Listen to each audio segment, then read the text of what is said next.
Hi, Omair. Hey, how's it going? Going great. Good evening to you. Good evening to you also. You've had a busy day today, huh? Absolutely, it's been crazy since this afternoon. Absolutely. So, the news today is something that I think we all were expecting for a very long time. Absolutely, it was just kind of basically about when it's going to happen, and we're just kind of waiting patiently for it to take place. Right. And today was the day. Today was a day. I think all of us from the very beginning, I think that's why we kept saying, let's wait for the police, let's wait for autopsy reports. We knew that just that arrest of Wesley wasn't the end of that story. Correct, exactly. I mean, like I said, a lot of people were having their own speculations and their own thoughts of what actually occurred, not really buying the story of what was taking place from day one. Right. But again, we were requesting everyone to keep the speculations down and just let law enforcement do their work. Right. And as you can see, they followed through the leads and through the investigation. It brought them to Yeah. find out that the child was left alone at the home. You have to hand it to the police department, the FBI. They did some amazing work, and Yes, a lot of that silence, a lot of people, interpreted that as, oh, nothing's happening, and this is the end of yes. this, and there's not going to be justice. And I think we all could see that that wasn't the case. They were working very hard. Exactly. Yeah. Even for a lot of the press briefings, Sergeant was asking everyone for their patience because we won't see that work happening, but they are working really, really hard to get to the bottom of the truth. Right. The silence of, from the beginning of the family. Today we saw Maria Guerrero from Dallas News reporter with the lawyer and with Sini and asking that question over and over again. And of course, we expect there to still be silence. But one of the things she asked was, do you still, almost like, do you still not have anything to say? Um, and I think that what has been so difficult for the community is that silence. Yeah, absolutely. A lot of people are wanting her to speak up, for her to say something, if not her, Wesley. But that silence does hurt. Not knowing the answers to these questions that people have. For them to not make any type of statement. Only statements are coming through their attorneys, but even that, we saw that last statement during the burial of her coming out and supposedly thanking the community. So a lot of people were taken back by that. They're like, you're gonna come thank us, but you're not gonna come speak out. So it was just a very conflicting information. But now knowing that she's been Right, arrested, kind of brings a little comfort to those individuals that are wanting her to speak up. right. Because, from the first story to the second story, and still her maintaining that, she wasn't aware of anything. And now the fact that they went to a restaurant for an hour and a half to another place, not even in Richardson, right? To Garland, Garland, correct? and left the child, Sharon, Yeah, alone in the house. yeah, and even that, I think it was like an hour and a half that they left her by herself in the home. So that's Right, it's shocking, and it's anger. You have a lot of angry people knowing this new story behind that she was actually just left alone. right. So I mean, And why none of this was, brought out from the beginning, and all yeah, the changes in stories and cover up, I guess, to kind of yeah, cover the tracks. And that's been really difficult for the community. I mean, it's every time I think there's a breaking news, I think all of us just kind of cringe, oh yeah, thinking, oh, yeah, what else, and we think of Sharon and what she had to go through, and it definitely yeah, is very difficult. absolutely, yeah. This news, it's great news, but it took a lot of people by shock.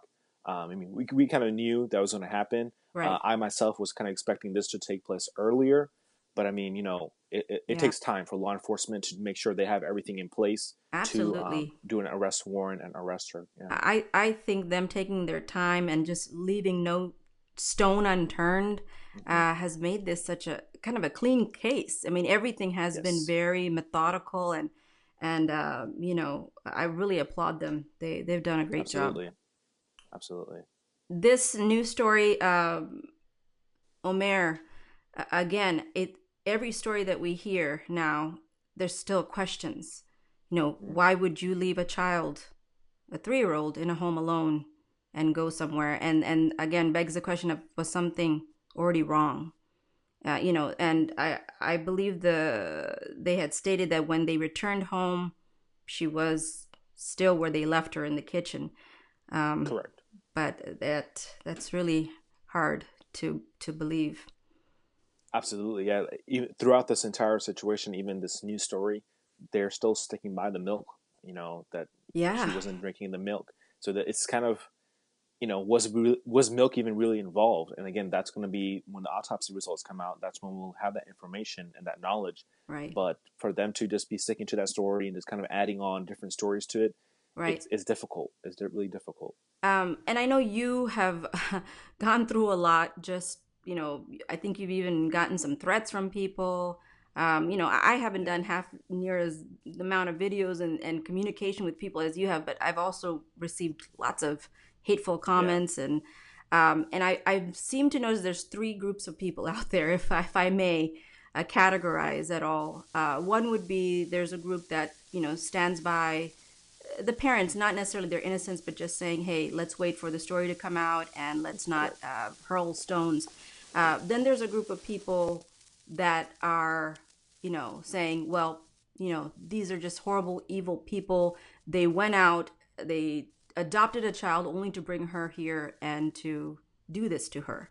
And then there's the Yep. third group, which, I would say is, I don't think initially this was their intent, but something Hmm. horrible happened, and yeah, they lied about it. They Hmm. disposed, or took this body out of the home and didn't come forward with the truth. So these 3 groups of people out in the community, I see a lot of you know conflict going on. Yeah. And I know you don't get too involved with that, and I try to stay away from that as well. Yes. But Yeah. if But everyone yeah, would just yeah, be patient, yeah, you know yeah. I agree. Absolutely. There are three different groups out there. And like you mentioned, I try to stay away from all that. But I mean, everyone kind of has their own opinions and own objectives or what they want to try to convey to others. right. But it comes back down to facts and sticking down to let law enforcement do their job. Let them do their And job. yep, absolutely. So, Omer, you just came from. Are you allowed to say where you came from? Yeah. Okay, so you just came from an interview, right? Or was it a? Some kind of interview. It was like with Univision. It was at the culvert, Okay, where her body was found. We just kind of did earlier this around 6:30, 7 o'clock. We just kind of get together, a few individuals from the community. We just kind of want to get together, and most of it were people of faith, and we okay, just want to want to kind of get together and just kind of thank God for everything He's done so far. You know what I mean? okay, We've been praying from day one, seeking His help and His guidance, and just want to thank Him for bringing her in, basically. You know what I mean? So it's just continue praying. We're just kind of great, reflecting. So that took wonderful. place earlier today. Yeah. Could you give us an update on a memorial for Sharon? Yeah. So I'm not going to throw any dates out there because Okay. we did the 18th. We threw the 18th out there, and Mm-hmm. then I God works in a mysterious way. So the church that we had confirmed backed out in that situation. So we're kind of back on square one. I'm speaking to a venue tomorrow to see about December 2nd. Okay. I know it's because we don't want to rush anything now, as we're already kind of coming into the holidays, and it's the 18th, a few days, and 2 day, 1 day away now. So at this point, we want to kind of push it to after Thanksgiving. So we were looking at December 2nd, but again, I don't want to confirm that until we have in writing that it's signed date and time and location. Okay. But hopefully, it'll be in Richardson. It'll be local. So we'll hopefully get that confirmed pretty soon. And I know you had said, this is going to be, we're thinking of 1,000+ people maybe showing up to Yeah, this. I feel like there's gonna be a And lot more. Yeah, yeah. And if anyone's yeah, concerned about safety, I know that you had said you would, there are going to be security correct. there and all that. So no Yes, one has to absolutely. worry. Well, I won't keep you too long. I know that you have a live coming up. Yes. And again, appreciate all your work out there and being so informative and continuing to fight for justice. All right. Thank you, Suja. Thank you.